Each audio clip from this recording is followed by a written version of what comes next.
BBC Radio 6.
BBC Radio 6 Music, it's Shaun W. Keaveny. Happy New Year, everybody. Thank God for that. Bye, 2020. Bye! Don't come back! It's a very special programme for you today. Please don't text, email or tweet because we aren't here. This is pre-recorded. This is the Gold Sounds half hour as per, though. The only thing that's different is you can't choose the one before half one because we're not here to plumb it in. We just played you the adventures of Stevie V and Dirty Cash, and before it, Eric B and Rakim follow the leader. Why is it special, Shaun? Nothing to me says special more than the Kazakhstan national anthem. That's why I'm playing it. Because although it's a week after Christmas Day, it's all stirring, isn't it, this? It's a bit off-putting, though. We still have a special present for you. Yes. Isn't it great? Have you ever done that at Christmas when you forget, you spot a wrapped Christmas present that you'd forgotten? It sort of slips down behind or underneath the couch and you think, oh, that's a little extra. Well, we've got that for you today because we've got 2 hours of conversation with 2 of the greatest minds, certainly 2 of the greatest Brians, in my phone book at the very least. Our annual conversation at Yuletide with Brian's Cox and Eno. That is to come. BBC Radio 6 Music. Shaun Keaveny and the 2 Brians. That was the Avalanches and Frontiers Psychiatrist. Is Dexter ill? And Sly and the Family Stone dance to the music. It's BBC Radio 6 Music. And here I sit, on Zoom at least, with 2 of the most eminent and progressive minds this age has produced, at least called Brian. One is a peerless physicist, communicator, the other a theorist and musician at the brink of conceptual cognition. I, however, spent 10 minutes this morning trying to get the baby buggy on the back of the car before having to give up. That's a true story. As this broadcast goes live, we will have said an unsentimental goodbye to what has been empirically one of the worst years ever. But can we learn lessons from it? Can we scrape from the walls a few positives to take forward to 2021, which is what we're in now? With us, our aforementioned Brians, lending us their lobes. Previous venues for this include Greenwich Observatory, the Ship pub, Fitzrovia. It's like a tongue tie, that, and top of the BT Tower. Today, however, we're on Zoom. Please welcome Brian's, Cox and Eno. Happy New Year, guys. Happy New Year to you as well, and to everybody. Yes, Happy New Year. And as you said, one that I think we need a new one, don't we? Undoubtedly. That one was broken. We need a new one. Before we go any further, I know this is radio, but just a couple of quick comments.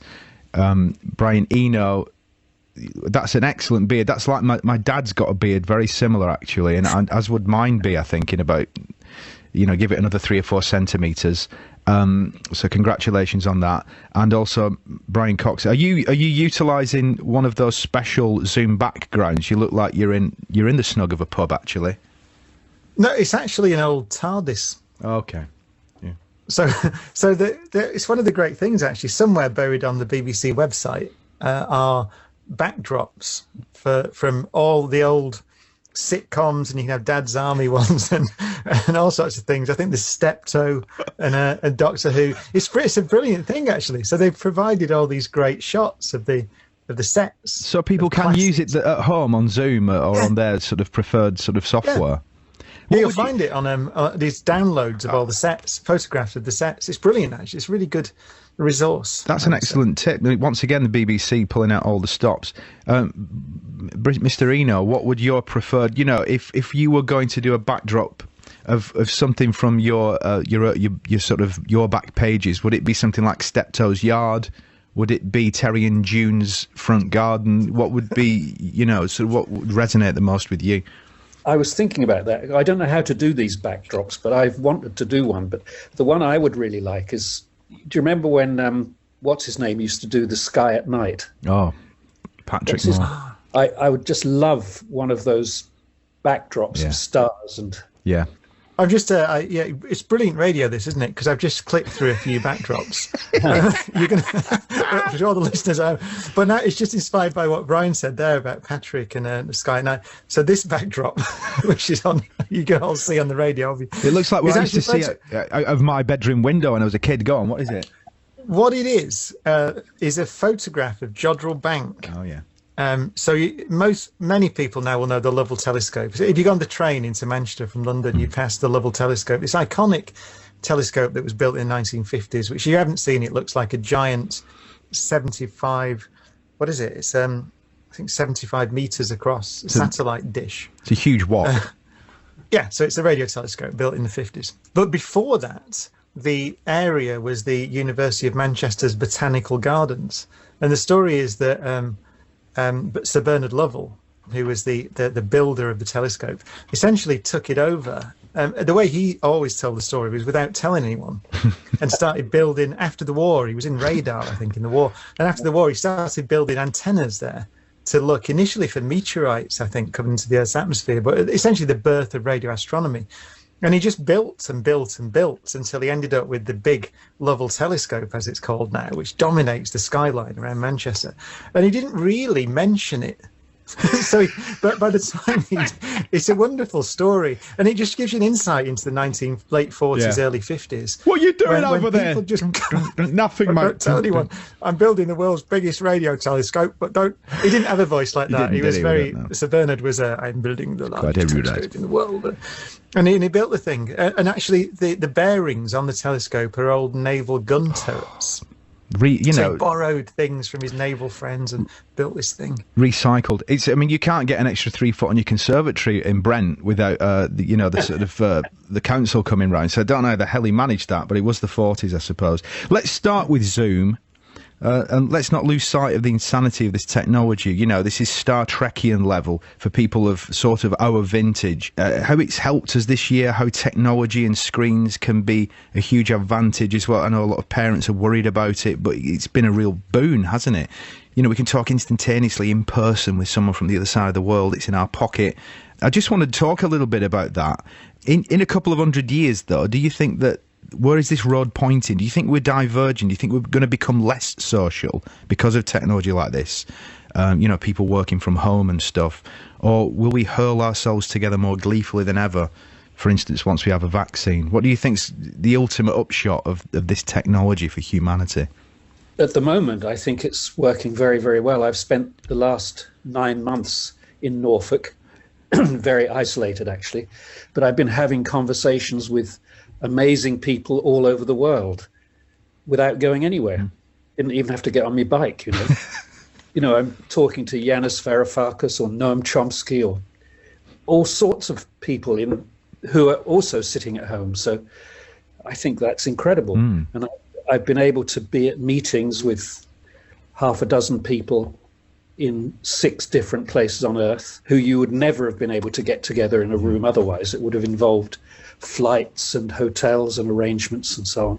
It's really fantastic. That's true, actually, because I remember there was an episode of Monkey Cage and Eric Idle just popped up at the end and from California, and I guess that wouldn't necessarily have happened if we were doing it in a conventional way. Yes, and actually there was I was going to say the Infinite Monkey Cage. If you don't know the Infinite Monkey Cage, because this is 6 Music, it's on Radio 4. It's a very wonderful resource. First plug of the day. Yes, we did one on the end of the universe with the format is we have scientists and comedians, and the comedians were Eric Idle and Steve Martin. Now that's remarkable. Like, how do you get Eric Idle and Steve Martin together to talk about the end of the universe? But in the in the Radio Times, it's so wonderfully Radio 4. It just says the Infinite Monkey Cage discussing the end of the universe with comedian Steve Martin. That's what it says. And it's just, this is Steve Martin. Hearing him down a little Eric bit Idle. there. What? Yeah. Understatement. Yeah. But you're right, that would not have happened. We would not be able to record radio programs. And so the answer to your question is, I suspect, yes, for things like this, where you can get a lot of people together, as Brian said, these meetings you can have with people all across the world who don't have to travel, which is also good, actually, because, of course, we have problems with our climate, as everybody knows at the moment. So the less international travel we have to do for meetings, the better it is if you don't have to. However, I do think that I'm sure everybody listening has missed physical company.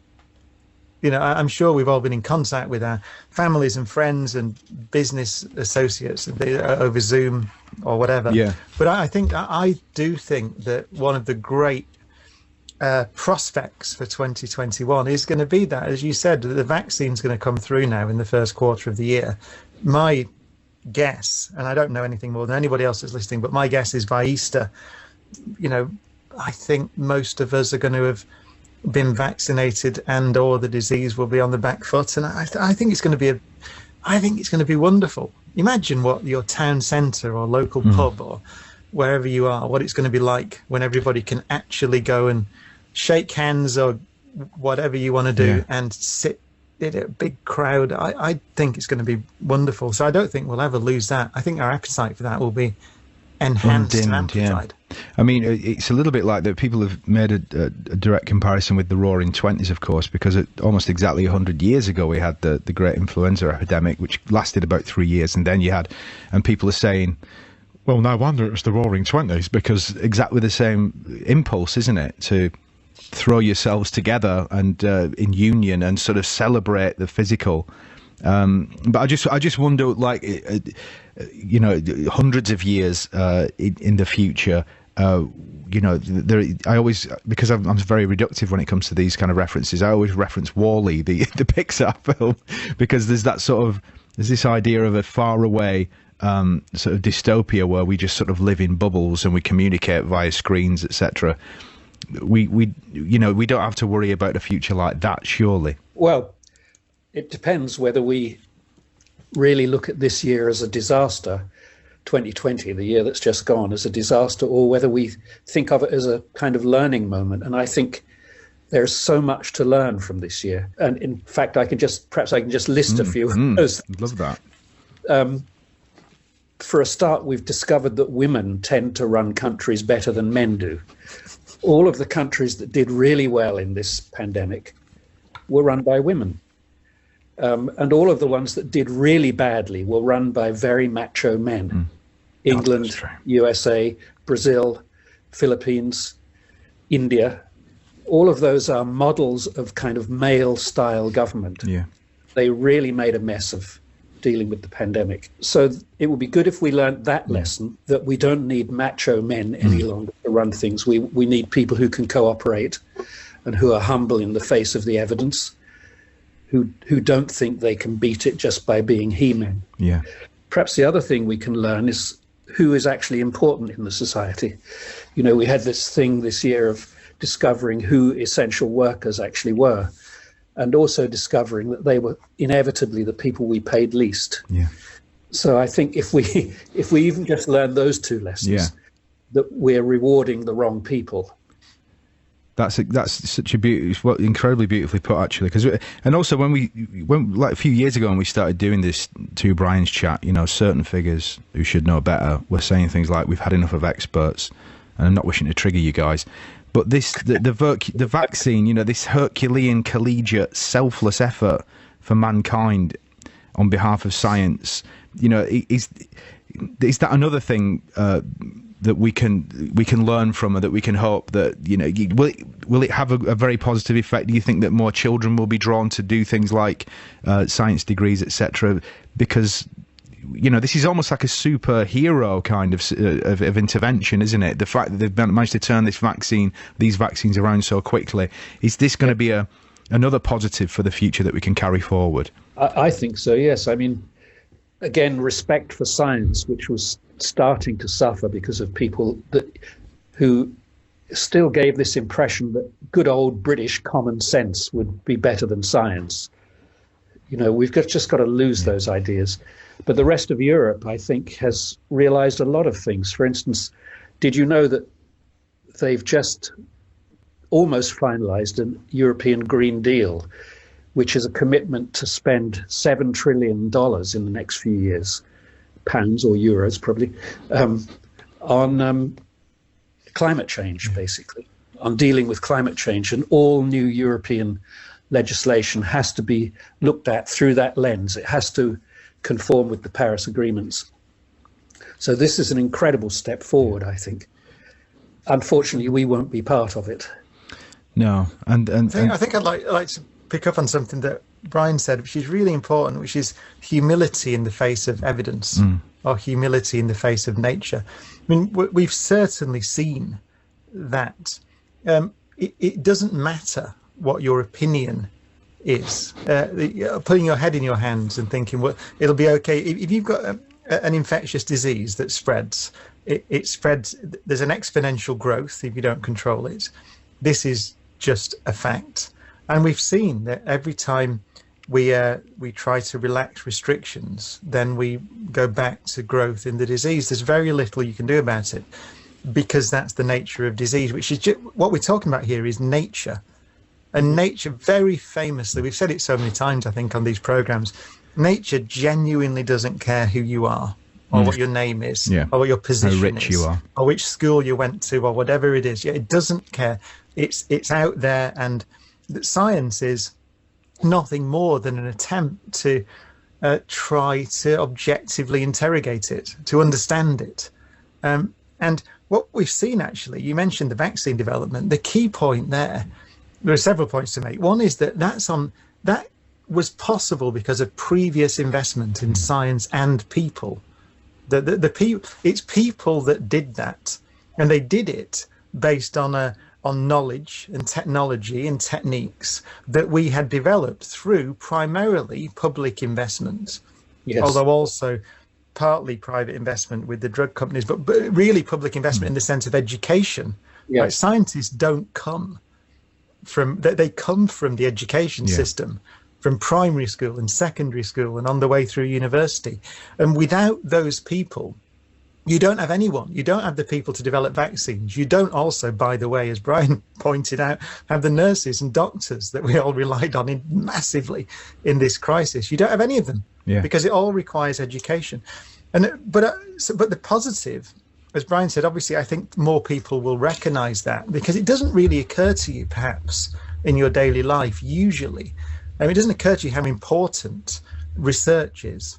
Right, it may seem that just research into trying to understand how the immune system works, maybe that's an obvious one, but trying to understand the basics of molecular biology or protein folding or this sort of stuff, it's blue skies research primarily. What we're talking about is investing in the acquisition of knowledge as a society for the sake of it, because it's useful to understand how nature works.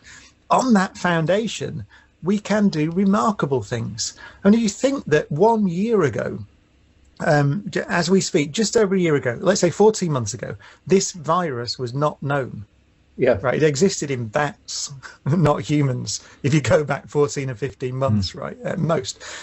From that point, we'd sequenced the thing. The genetic sequence was available, I think, in January. And we had these technologies based on people's PhDs and people doing, postdocs and things like that. These technologies to go and identify it and construct these completely new vaccines, which train the immune system in novel ways to go and fight off this disease. It's incredible. Yeah. And that knowledge doesn't go away now. So we invested a vast amount in it over this last 12 months or so. We know now how to do it. I've seen talk about, people are now talking about malaria vaccines. What a remarkable thing that would be. People have been working on it for years, but that will be accelerated by the new knowledge that's been generated this year through this crisis. So I think we can be optimistic in the sense we've acquired a lot more knowledge, but also hopefully a respect, as Brian said, for the people that do this, right? And it's people ultimately. We've acquired a lot of intellectual capital, through the work of these scientists who are standing on the shoulders of giants. It seems it's almost like what you're saying is that we need fewer reality TV entrepreneurs and more scientists to move forward as a society. Honestly, the more young people that go into these areas, the more prepared we will be next time. Yeah. It's a very simple statement. What we need, actually, are more people imagining. We need to be talking about educating people to be Imagineers. That's what Disney used to call them. These are the people who invented things for them. But we need to be educating people to be able to imagine. And you can either do that in the sciences and you can do it in the arts as well. They're both ways of getting people to use that facility that all humans are born with, but which requires constant practice and rehearsal. Exactly. That's what society is, and I suppose that we diverged from that concept maybe 40 years ago, and hopefully, who knows, maybe we're going back to it a little bit more now. I would contend that if you come from the northwest of England, it's called grey sky thinking. It's essentially the same thing, but slightly different meteorologically.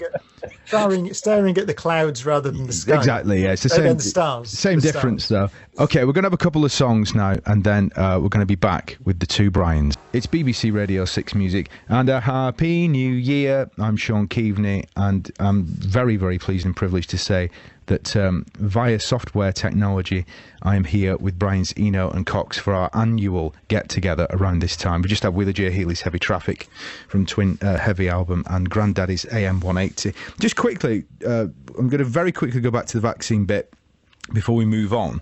The government are sort of looking for popular public figures to spread the good vaccine news, etc. Would you, have you been approached? Would you sort of be one of those people, to use the phrase poster boy seems a bit crass, to sort of publicise the idea that people should take the vaccine? So, I mean, 100% I would. I mean, I expect, though, that I'll have to rightly wait in the queue as a younger 50-year-old. I think it will come to me eventually. But the thing to say, though, is I can't remember who said it. Someone pointed out that, can you imagine being one of the scientists who's like from school through university and then the PhD and a postdoc and then a lecturing and professor and worked in this area for years and given their life, basically, decades to develop a vaccine, and then went through the trials and the testing procedures. Thousands of people volunteered to have these untested vaccines tried out on them, all that stuff. And then ultimately, what it comes down to is whether, Christopher Biggins... Gemma Collins is going to take it. Oh, and I don't want to have a go at Christopher Biggins. I know it's the first name that came to mind. But we live in a bizarre society where it has to be like Ant and Dec. Yeah. Have to say it's all right, rather than Professor whatever or Doctor this. I know, it just shows you how topsy-turvy our perceptions are. And again, I don't want to have a go on Ant and Dec. I don't know who to choose now because they're probably listening and going. Oh, I don't think Ant and Dec listen. So I don't mean I don't know. Shaun Keaveny then. Someone neutral. Someone neutral. A light entertainer. I like that idea of getting I'm a celebrity, get it into me, where it's sort of live on air and it's Ant and Dec and they've got... That's the line. Yeah, I'm a celebrity, get it into me. Right, come on, I'll take it first, Ant. And it would be good, influencer. Though. Influencers. You know, I just detest the... I don't like the concept. The influencer people. Should be the person... Yes, the person who tested the vaccine. Yeah. That should be the influencer, the expert, to go back to what we said earlier. Not someone who tells jokes on a Saturday night. I do take the point, and it's a very good one, that, you know, the pyramid's a little bit upside down currently in our society, but we've known that for quite some time. But I'm going to move on to something else that's to do with last year and to do with something that was very prevalent. Millions of people lost their jobs, millions of people lost their livelihoods. A lot of people were on the breadline and still are. And we've talked about universal basic income a lot over the years, especially with you guys. Is that what furlough was a version of, in a sense? And is it a possible positive first step towards an actual levelling up? You know, is this what the virus is showing us, that maybe we do have to go down a bit more of that route actually eventually for us to have anything like a comfortable society where there are fewer disparities financially? Yeah, definitely. Well, one of the other interesting things about this year is the proof that, quite contrary to what was said until this year, it is possible to create money when it's needed. You know, there was all that stuff in the press a couple of years ago about when Corbyn was talking about various reforms, and they were saying, oh, so where's the money tree, Jeremy? Where does it all come from? Well, it turns out it's quite easy to create money. It's just a question of deciding to do it. And I think actually Yanis Varoufakis has a nice idea. He says it shouldn't be called universal basic income. It should be called universal dividend. So the idea of that is that we are in this society, and all the wealth in the society has been created by all of us doing our different things. And this is a dividend that we all get from it. So I like the idea of it being something we deserve rather than something that is granted to us. And I think that solves a lot of the philosophical problem that people have with it, that we don't want a society of sponges. You know, the first thing that would happen if you had a universal dividend is that people would spend a lot more time doing the kinds of things they want to do, like building communities, making their neighborhoods work, meeting up with each other. I think there'll be a lot of energy for that.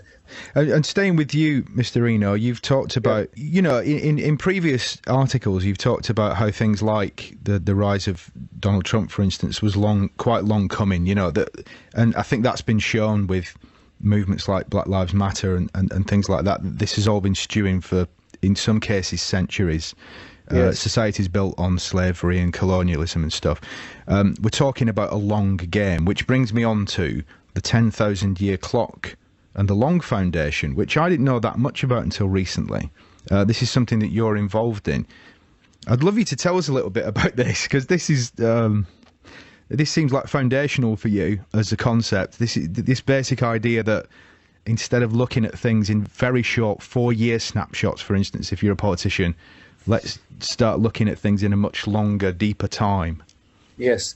Well, politicians look in much shorter snapshots than that. They're looking at tomorrow's opinion polls.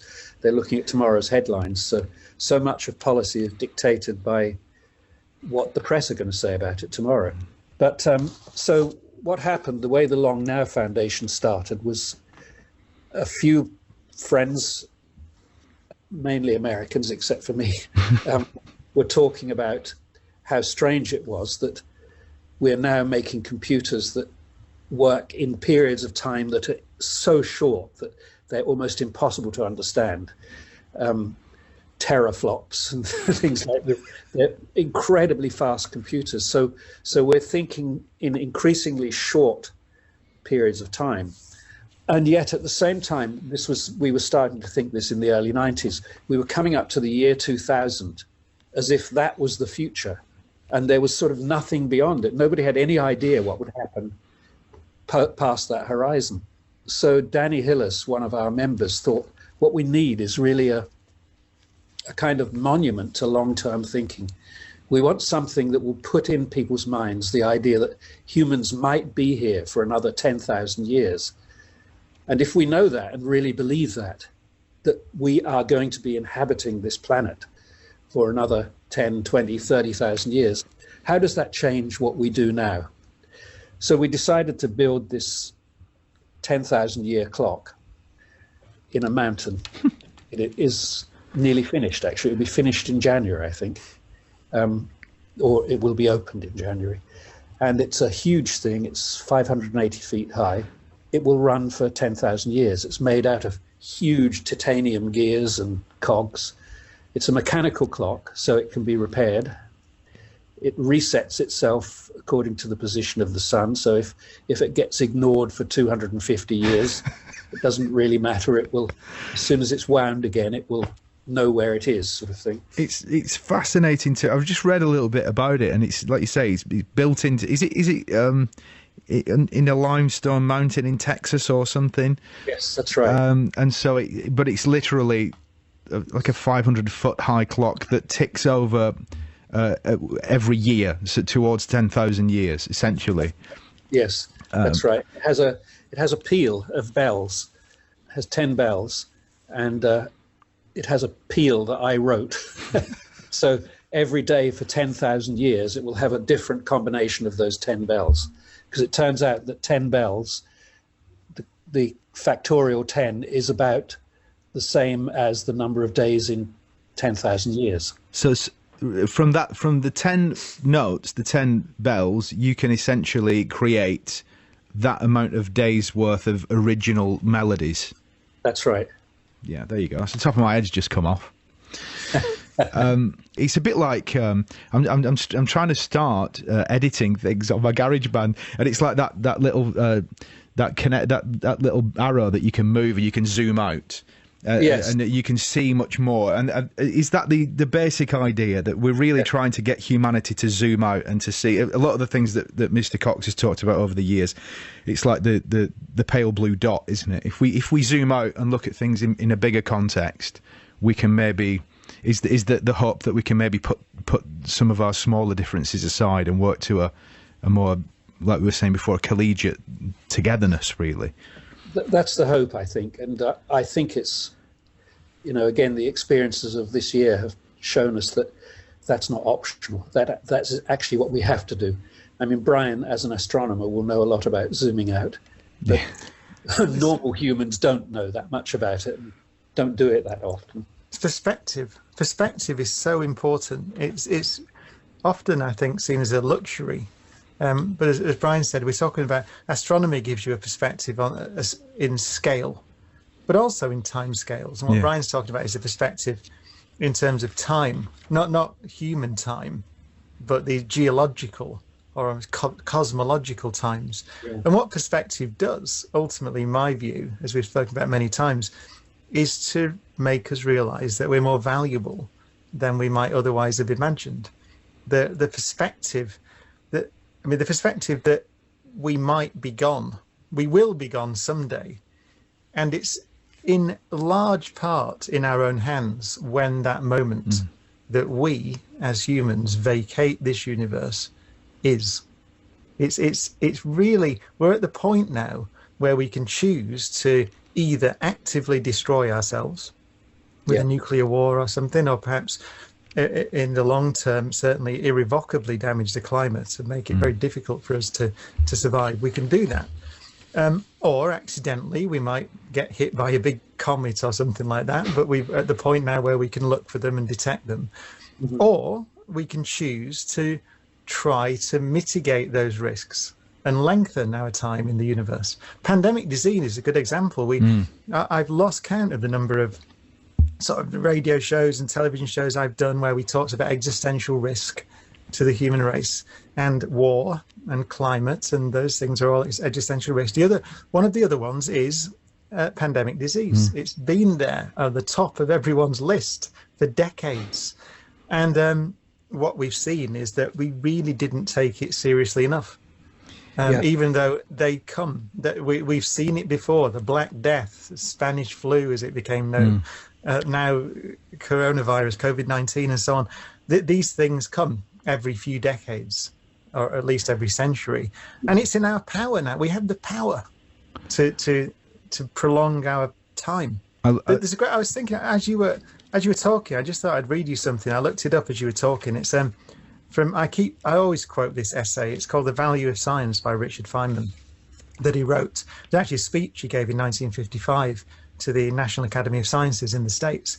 And he was reflecting, as many did in the 50s, on what he'd done in the Manhattan Project. As many of the great scientists worked in the Manhattan Project, delivered the power to destroy our civilization to politicians. Now, we can all argue about how that played out at the end of the Second World War and so on, but that's not the point. The point is that they delivered this power. And he was very surprised that he was alive. And he and Robert Oppenheimer and many others came to the same conclusions, which is we have to think very carefully about how our responsibility to ourselves and to the planet as a whole. And he wrote this at the end. It's the end of this essay. It's very powerful. And it goes to what Brian was saying as well about the lengths of time we're talking about and perspectives. He said, we're at the very beginning of time for the human race. It's not unreasonable that we grapple with problems, but there are tens of thousands of years in the future. Our responsibility is to do what we can, learn what we can, improve the solutions and pass them on. It is our responsibility to leave the people of the future a free hand. In the impetuous youth of humanity, we can make grave errors that can stunt our growth for a long time. This we will do if we say we have the answers now, so young and ignorant as we are. If we suppress discussion, criticism, proclaiming this is the answer, my friends, man is saved, we will doom humanity for a long time to the chains of authority, confined to the limits of our present imagination. It's been done so many times before. And then the last paragraph, this is the key point. He says, it's our responsibility as scientists, knowing the great progress which comes from a satisfactory philosophy of ignorance, the great progress which is the fruit of freedom of thought, to proclaim the value of this freedom, to teach how doubt is not to be feared but welcomed and discussed, and to demand this freedom as our duty to all coming generations. It's beautiful, isn't it? Magnificent. Great. That's Feynman reflecting on our responsibility. Yeah. As experts, actually, as people who value knowledge over opinion, and value uncertainty and doubt, because that's the way that we have to live our lives, over certainty. And I think that's the thing that's coming through very, very strongly at the moment, isn't it? Is that this kind of this togetherness, this collegiate nature, this going back to science and scientists and the people on the ground. This is where the most fecundity is for the future, and sort of relying on the immediate gratification of what a lot of politicians seem to be relying on at the moment is not getting us anywhere. We'll be able to pull out of the nosedive quick enough, guys? This is the big question. Yes. That's good. That's good. That's all I wanted to hear was just that little note of optimism. Yeah, that's what I was going for. I really do. I just think, we've seen it even, again, I mean, I kind of don't want to politicize things really. I mean, just to say that what we've seen, Brian can do that. Other Brian can do that.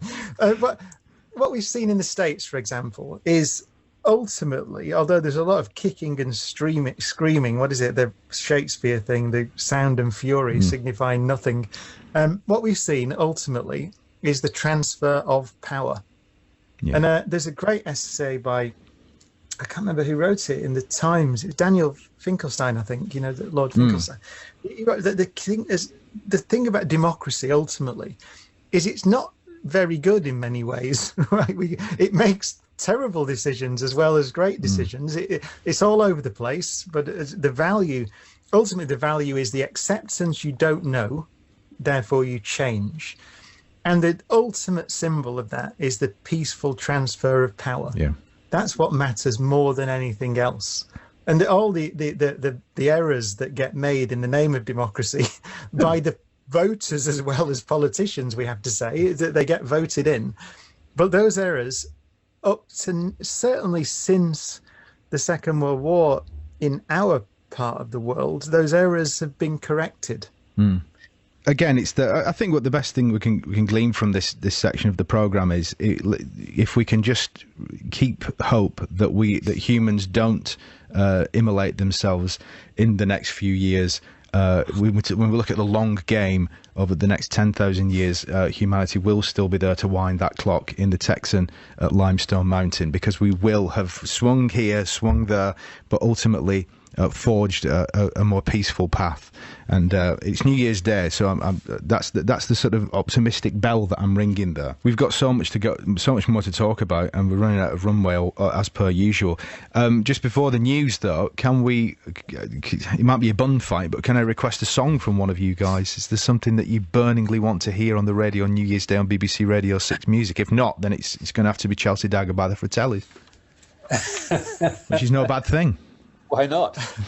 I was going to go off piste and say that, but you won't play it, so it doesn't matter. How do you know that?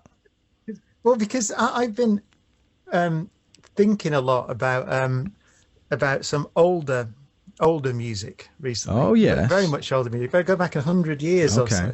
Listen, we've played Thomas Tallis before, so 100 years is, it's nothing. Well, just because I'd asked a friend of mine, who's a conductor actually, what should Kubrick have used in 2001? Right, so what should he have done? Rather than Strauss and those things. And he said that Sibelius, Fifth Symphony, Third Movement, and I hadn't heard it, and I listened to it. And it was just astonishing. It's nominally about the flight of swans. It's about swans taking flight off a lake in Finland. And he was a great national hero in Finland, Sibelius. But it just says to me, it speaks to the beauty of nature and limitless potential. It's all there in the music. Oh. It's quite a remarkable piece of music, written, I think, around about the First World War, then onwards. And so Finland had a civil war as well at the time. So it was this tremendous period of violent change in Finland when he wrote this majestic sort of hymn to the beauty of the world. And it's fantastic. And it's about 8.5 minutes long, but you could perhaps play it. If you want to play a bit of that, it's just the most beautiful, optimistic vision. I see. Of the beauty of the place that we are and the beauty of what we can become. That's why he said it. That's my friend said it, because 2001 is about what we can become. Yeah. Yes. That's what it's really about. And so is that. It's beautiful. Sibelius. And I should say, finally, I've based my entire live show on it next year. Tickets are now available. Listen, don't start all good ticket outlets. And that it's based, but it is inspired. It was inspired by that piece of music. There you go, Sibelius. And you can hear it underneath us, actually. Seamlessly mixed by former Fire Warden Phil Smith. Thank you to Brian Cox for a bit of Sibelius there. Not something you hear every day on New Year's Day on the radio. Now it is time for the news. BBC Radio 6 Music. For radio, music and podcasts, get 6 Music on the BBC Sounds app. That was Moni Love with Moni in the middle. And Rapture, House of Jealous Lovers. It's New Year's Day. I don't know. Look at your watch. It's 2:38 p.m, something like that on New Year's Day. And a happy New Year. And I'm here down the Zooms with Messrs Brian Eno and Brian Cox. Just quickly though, before we would, as always, getting into some pretty deep stuff. But let me just lighten the load a little bit for a moment for the listener and ask you what you've got. Can I just butt in? Oh, God. Because you made the assumption there's such a thing as universal time. Oh, not again. Honestly. I just wanted to say, you make the same mistake every year. Space-time, I realise that. Let's all zoom out. There's no such thing as, that's what relativity is all about, for crying out loud. I know that. There's no such thing as this time at the other side of the universe. It's a completely different time. You know what your watch measures, don't you? You know, because I've told you about 10 times. Well, do you remember what it measures? No, I don't actually. This one stopped. It's the distance you have travelled over space-time. That's what I was going to say then. If you had a perfect watch, it's a beautiful thing. If you had a perfect watch and you set it going at the moment you were born, and you look at it now and it says, 48 years and 3 months and 2 days, whatever it says. Pretty good. Then that in Einstein's theory of relativity, that's a measure of the distance you've travelled over space-time in your life. God. And that's why it's personal to you, because everyone's travelled a different distance, because the events that they experienced are all different. And the distance between events is what I mean by the distance over space-time. And that's the ninth time he's told me that. I still don't follow it, listener. I really don't. I mean, it's just as thick as a whale omelette. Boxing Day, whatever it is, 2021, when we come back again. You're going to quiz me on it again. And to a brighter world, a much brighter world, I'm sure. You will get that right. I will.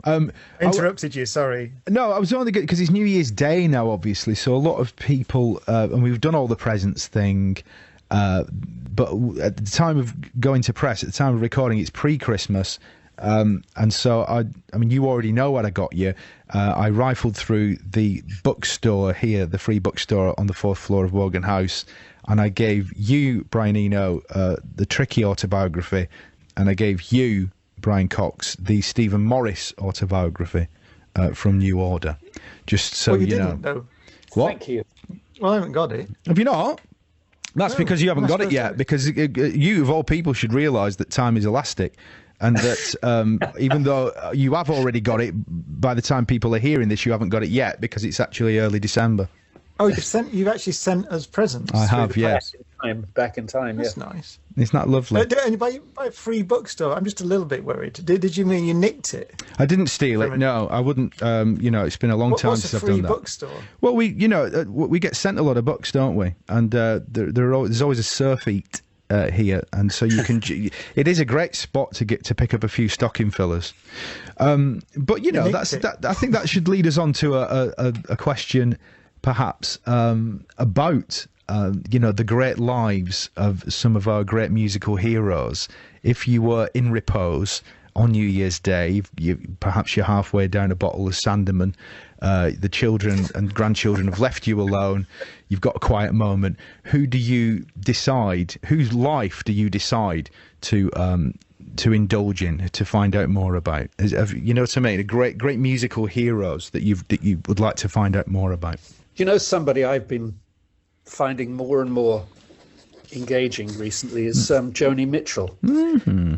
I realised that in a sort of sexist way, because she was a woman, I didn't take her completely seriously in her heyday. Yeah. I now think that she was probably the greatest songwriter of the 1970s. Although I loved her records and so on, I didn't put her on the pedestal I think she deserved. I think her body of work is so powerful and so strong. So I would love to know more about her, actually. That's a good one. And what an incredible life she's led as well. I just want to ask you both about work a little bit, actually. Because, of course, just to quickly talk about you and Roger, Brian, making Mixing Colours together. I just thought that was a really interesting concept. Can you tell us a little bit about that? Because that was... Your brother Roger was. Am I getting this right? He would compose pieces using MIDI technology, and he would send you the files, and then you would retrofit the sounds and sort of produce the music. Sometimes years after he'd written it. Is that basically what you did? So he'd send me MIDI files, and for people who don't know what MIDI is, it's basically a little piece of information which says what his fingers did, when they did it, and how hard they did it. That's basically MIDI information. So once you know that, you can apply that to any electronic keyboard or any electronic instrument, actually. So he would send me the file of him performing one of his pieces, and then I'd take the file and create the sound that he was playing. And sometimes I would reverse the file or turn it upside down or change all the E's to F sharps or something like that. So it was really nice. It was something I used to do on train journeys. I can work very well on the train, on the computer, Yeah. And I used his pieces as a way of passing the time on train journeys. And the record came out right at the beginning of the pandemic lockdown. And I think it was a very good record to appear at that point in time. A lot of people enjoyed it, I think. It's beautiful, and it unfurls like a flower, and it's. I guess you're absolutely right. It's just perhaps what we needed in those moments at the beginning of the pandemic, when there was a lot of panic and fear around. Actually, can we? I was just going to think about that, because wasn't it true also that sort of people sort of retro created film pieces to sort of go along with the music? That was so nice. So when we released the album, I had already made a few films looking out of the window of trains. So I just put my phone up against the window of the train and film in slow-mo part of the journey. So when we released the album, we put those films out as well. And then we thought, what about having a kind of competition where we say to people, what about you make some films? And so we put that word out, and we received, I think it was 1,800 films. And some of them are so beautiful, so gorgeous. We had decided, we ran it as a competition. So, of course, then I had to watch 1,800 films. You made a run for your own back there, didn't you? But that's sort of like the idea of harnessing the. It's like you've made music for a film that doesn't exist yet. I quite like that idea. Yes, that's right. That's right. It's doing it the other way around. It's the cart before the horse. It's such a beautiful idea. I mean, this is a more broad question, maybe inspired by that. Can we all harness the power of our subconscious minds and our intentions to create a better future? Well, I think one of the lessons of the pandemic time is that a lot of people have discovered they're much more creative than they thought they were. They've suddenly had a chance to do it, and in fact a reason to do it, because there was nothing else going on. So people had to start inventing things and start doing things, cooking, making things, entertaining each other. So I think there's been a really interesting sort of unleashing of normal creativity. People suddenly learning to imagine. I think it's connected to what I said earlier, that we're in the middle of the biggest social movement in human history. You know, the first time ever that so many humans have been engaged on the process of trying to imagine a new future, a different future, instead of just being sort of caught up in the momentum of whatever was going to happen anyway. For the first time ever, millions of people are thinking, hold on, we've got to take control of this to some extent. We've got to start making decisions about it. It's what the whole climate change movement is about. It's about saying we don't accept the logic of the momentum of the way things are, you know. I love that. I also love things like, other things are inspiring to me, like reading about, I know that it's very difficult to talk about these things in 2021. We've just had an entire year, essentially, where musicians haven't been able to tour. We all know that touring is the primary sort of revenue for most musicians. We also know that a lot of musicians are looking into that and trying to lobby government to say, can you not just pay us better for the actual music that we create? Otherwise, music might just die. So these are all issues that need to be sorted out, and let's hope we're getting a foot in the door there. But at least with Professor Brian Cox, it's just you and a big screen, isn't it? You know, your arena tour has been announced for this year. It's the Horizons 2021 Space Odyssey Tour. I've seen you do this before. What can we expect this time, Ryan? Yeah, I mean, just to pick up on what you said, the touring is an enormous industry. Yeah, it's true. Yes, on my tour, there's basically just me stood there. But of course, there are 25 technicians or something like that who work on the tour itself, and hundreds of people who work in the venues. And that's the same for all bands. And also, it's not just the musicians. It's this enormous industry. It's billions and billions of pounds into of revenue that are generated every year. So it is a tremendously important industry for us, and we're very good at it in the UK. Yeah. So everybody is really concerned. I mean, everyone I talk to the people who work on my tour work mainly on music tours, and of course they've had a horrendous year. No live music. That's not just the musicians. That's the lighting people and the road crew and everybody, the bus drivers and the truck drivers, the whole lot, the catering people, everyone who works on those tours. So everyone I've spoken to is so dying to get back in 2021. And I'm at the back end of the year. It's been planned for a couple of years. So in many ways, I'm lucky that we're in October 2021. So we all hope, I mean, I'm sure that we'll have all been vaccinated by then and this thing will be a memory and we're ready to think about something else. But it was inspired partly by this music, this introduction to this music which suggested to me, caused me to dream of what we could be, given what we have and the things we've discovered, the remarkable things about the universe that we've discovered. I mean, just in the last 12 months, and we've talked about it many times on the radio show, so I won't go into too much depth, but we're beginning now by studying black holes, which are real things that exist in the universe, the ultimate curiosity-led research. I mean, what happens when a star collapses? Black sky thinking, we call that. Seems absolutely completely divorced from anything that you might think might be useful. And it's the work that people, very famous people, in particular Stephen Hawking, worked on for his whole life, basically. He's most famous in physics for posing a question that seems of no use, which is what happens if you throw a book into a black hole. I mean, what happens to the information? Yes, what happens to the information in the book? It's turned out to be one of the most, if not the most profound questions asked in the history of theoretical physics. He didn't know that at the time. But he asked it back in the 1970s. We're beginning to get an answer now. But the remarkable thing is that, yes, we think, although you might think a black hole is something that something goes into and nothing can get out, right? That's the classic picture of a black hole, isn't it? It turns out we're now pretty sure that the information does come out back into the universe again. It's not lost.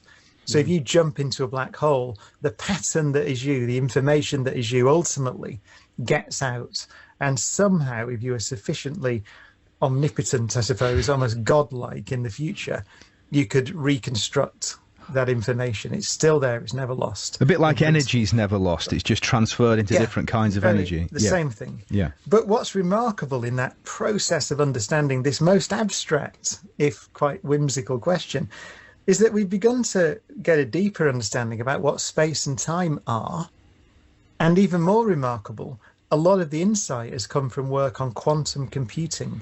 Now, quantum computers, going back to what Brian has said, this great challenge of climate, what part of that challenge is, of course, modelling the way that it works and trying to understand more deeply how we're damaging it and how we can go about hopefully restoring it or making sure the change is not too disastrous for us. That requires modelling nature. And modelling nature is something that quantum computers, we now think, will be extremely good at, extremely powerful. So the potential of these technological devices that we're now beginning to develop is remarkable, almost unlimited, almost beyond imagination. But it's remarkable, and it just shows that you never know where insight's going to come from. Well, that it seems to be a collision of these two fields of research. Black holes, right, these astrophysical objects, and quantum computing coming together and now feeding off each other, informing each other, triggering more research between each other in order to understand this simple question that the great genius Stephen Hawking asked in the 1970s. It's wonderful. And that's a central part of my show as well. There's the philosophical element is this great optimistic view of what we can become, but also the remarkable strangeness of being, right? The strange, the more we learn about the universe of which we are a part, the stranger and more exotic and bizarre it becomes. And I just find that quite comforting and inspiring. I want to ask you, actually, I just read about a kind of star I'd never heard of that we've discovered one in our galaxy called a magnetar, is it? What? Oh. There's a new kind of star. Nobody's told me about this. I'm gonna have a look at it now. This is the great thing about not being on a. I know. Well, this is it. We just go flying by the seat of our pants. I just want to quickly say to listeners while he's researching. How many kinds of stars are there? Is what I want to know. It's a type of neutron star. So it's a type. So a neutron star is. I should just say when a big star collapses at the end of its life, there are several things it can become. It depends on how massive it is initially. So stars like our sun become white dwarfs, which are, just fading embers, essentially, that just sit there and fade away.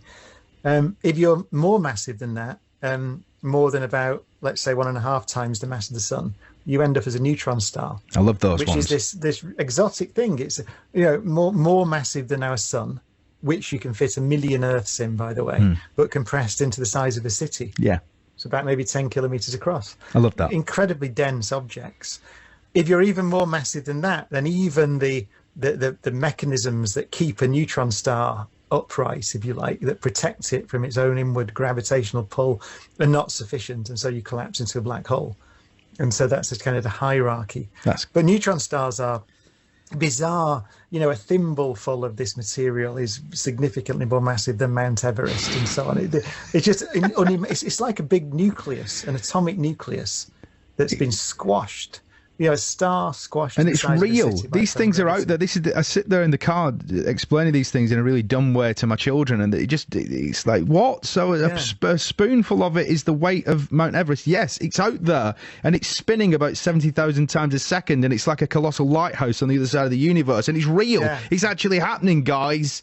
But the magnetar that Brian referred to, I've just had a quick look, is one within it a very, very, very powerful magnetic field. So you get tremendously bright emission. You can imagine, it's like a dynamo in some sense. You can imagine these things spinning, as you said, many, many, maybe thousands, tens of thousands of times a second, more massive than the sun, spinning around with powerful magnetic fields. The energy that you're talking about in these objects and being released out into the universe is just unimaginable. The size... beautiful thing as well, I just want to say a very beautiful thing we discovered about neutron stars is we're now pretty sure that the collisions between neutron stars are the origin of most of the gold on Earth. There you go. Got a really? bit there. Isn't that wonderful? That's one of my favourite. It's one of my favourite facts. It was a mystery about where the gold came from. It's very difficult to understand how it gets made. Well, there you go.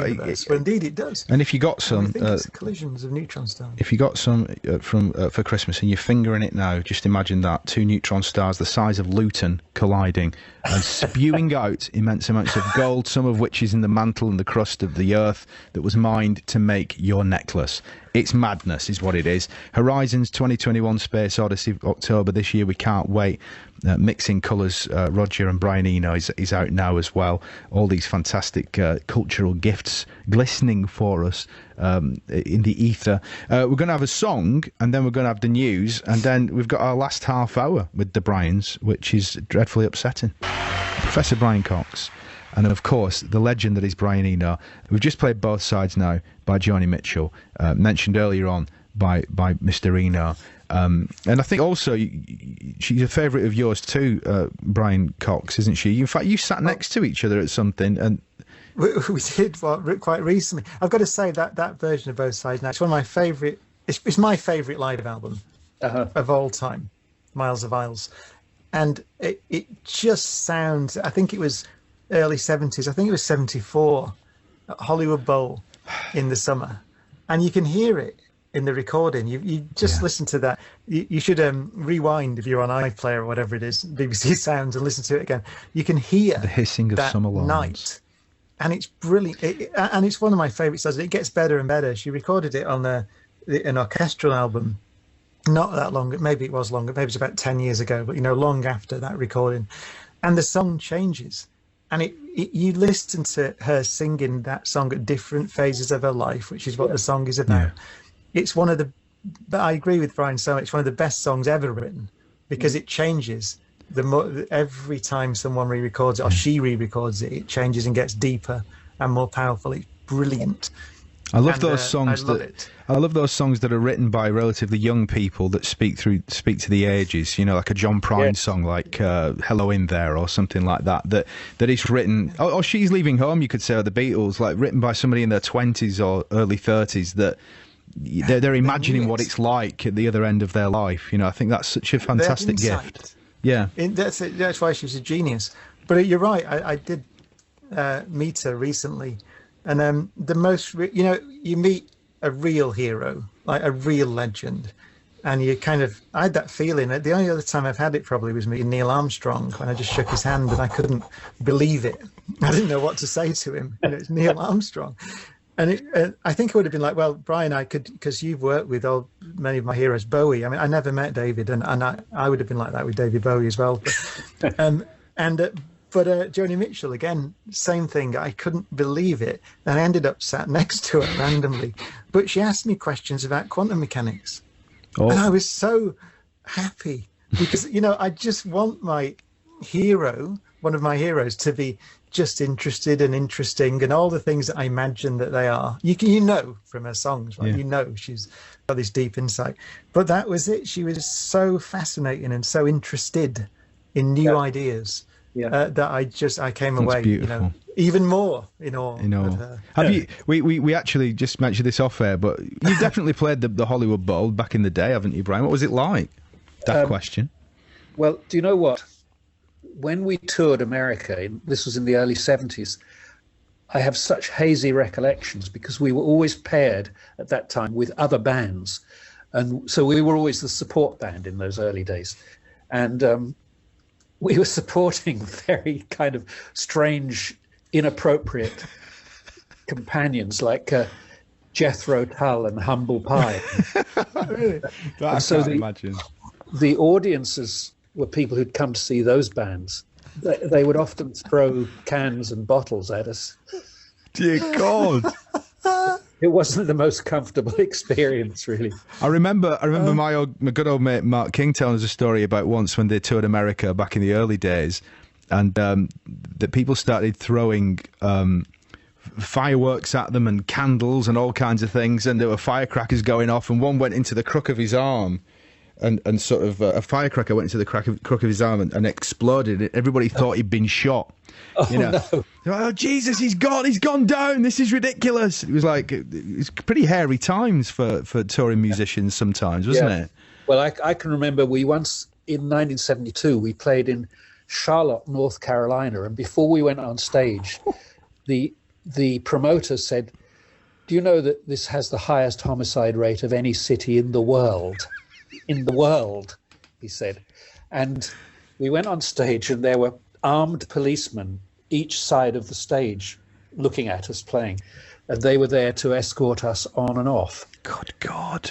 It was pretty frightening. Did you not feel like just not taking all the gold and things and the makeup off and just putting like some lumberjack outfit on and play a bit of rock and roll and just run away? Great. Did you not compromise? Unfortunately, didn't have any of the lumberjack outfits with us. It was only feathers and sparkly things. Yeah, I know. Yeah, I don't think you get away with it now. I can't imagine either of the Bryans in Roxy Music in cargo pants, really, and sort of even to this day. No. I must ask a little bit about wishes for 2021. Macro and micro, public and self. We've talked a lot about hope actually, and that's a really great thing. But what I genuinely mean, I want to get to the bottom of your sort of your biggest hopes for humanity, but then also like really for yourselves. Like it might be to lose a love handle, it might be to learn Mandarin. Both of those things from both of you, please. I mean, I'm really. This is not meant to be a plug, but I'm really looking forward to my tour. I love doing them because it's just me, and television is.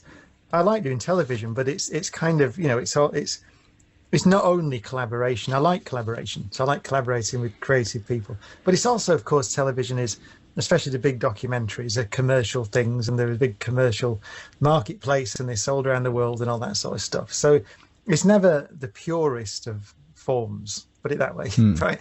Whereas live performance, I mean, Brian may comment on this as well, is the purest of forms because it's just you, and you say what you want, and you do what you want, and it's unfiltered. And I really enjoyed that. I wonder whether there was any compromise, Brian. It's a question about, I mean, you've worked in the studio with everybody, but maybe with Roxy Music, whether you felt that, did you ever feel that you were having to fit into a record company's vision of what you should be and so on, or did you manage to resist all that? We were very lucky in the sense that we were what we were right from the beginning, and so we were signed up on that basis. We didn't. I never felt there were compromises, and I haven't really done at any point in my career. Really, I've just carried on doing what I like doing, and luckily people have sort of accepted it, and it hasn't done too badly. So the ball keeps rolling, Oh, he's purer than me. He's taking the dollar. Yeah. I work for the man, and that's just the way it is. But again, like I've said, I mean, I still have dreams of becoming the greatest, the biggest selling solo artist of the 21st century. It could still happen. It could still happen. Don't lose that dream, Shaun. This is one of the things we've been teaching each other, isn't it? You've got to have hope. You've got to project into the future positivity. And these things are not namby-pamby. They're serious, aren't they? You've got to have a positive attitude about life, even when it's bleak. Yes. Well, I must say my attitude is more positive now than it has been for quite a long time, because I'm aware of so much new stuff going on that is really, really thrilling. I'll just give you an example, a story from this year, 2020, that is interesting. There's an organization called Client Earth, which is an environmental organization, a group of lawyers. I'm a trustee from it. And one of their missions is to stop coal-fired power stations. There was a huge one going to be built in Poland. It would have been, I think, the second biggest coal plant in the world. And two of the lawyers of Client Earth in Germany, in Poland, bought 70 euros worth of shares in the company that was building. And then they went to the shareholder meeting, as they were entitled to do, and they presented a report they'd written which showed that coal was an unviable investment in the future. And they managed to stop that power station being built. Isn't that an incredible thing? That's making me want to cry. It's just fantastic. And I think people are more and more cottoning on to this, that we don't have to act through government every time, that we can do these things as individuals. So I'm looking forward to seeing a lot more of that kind of thing. Brilliant. That's beautiful. And on the personal level, if I can be personal, it's crass to ask if you've got. We don't do New Year's resolutions, I imagine, but is there something that you're looking forward to mastering? Is there something that you're looking forward to attempting in the new year that you haven't done before? It's something I have done before, but quite a long time ago, which is I've started writing songs again, but I haven't done that for a fairly long time. So I'm not saying this is anything world-changing, but I want to see whether you can write songs now that say something. Yeah. That say something to now. And will these songs be lyrical songs as well, vocal and lyrical, or will they be instrumental, or is it too early to say? That's the idea. I perhaps shouldn't talk about it too much until I get a bit further with it, but that's the hope. That's fantastic. It's great. The hope's all we've got some days. Yes. And that's fantastic. I don't know what to say except it's a genuine privilege every time we do this. And I was thinking about it whilst prepping over the weekend. Just wow, you pinch yourself, Shaun, because you get to spend some time with these fantastic minds, and I know the listeners really appreciate it as well. Thanks so much for your time. And what any last words? Feel free to throw them in before we play our last song before the end of the show. I'm astonishing that you prepped. I'm astonished. I don't know why I gave him that little crack in the window, though, listener, to just get a little uppercut in. But I did it, didn't I? It was such a beautiful out. I'm sure to a beautiful song, heartfelt. Yeah, it is. It's gorgeous, whatever it is. That little jab. It's just a jab. It's not an uppercut. It's a little jab. That's what it is. And you know what? I'll take that as the kind of that. Even though it was a jab, it was emotional connection, and it was it was a physical emotional connection that I know you meant. So stay at the end of that Ethernet cable. Nothing too come anywhere. Yeah, don't get too. I think cuddly. this has worked so well that this is out. Well. Me and Brian can get together in the pub, but maybe it's better for you to be in the studio. I think you're more focused, and I think it just. I don't know. I'm more relaxed when you're not in the same. Yeah, you're right. I don't know. I know my place, guys. I know my place, and it's at the end of a microphone. Professor Brian Cox, Brian Eno, thank you so much for your time, and from everybody at Six Music, have a very, very happy New Year. Thank you so much.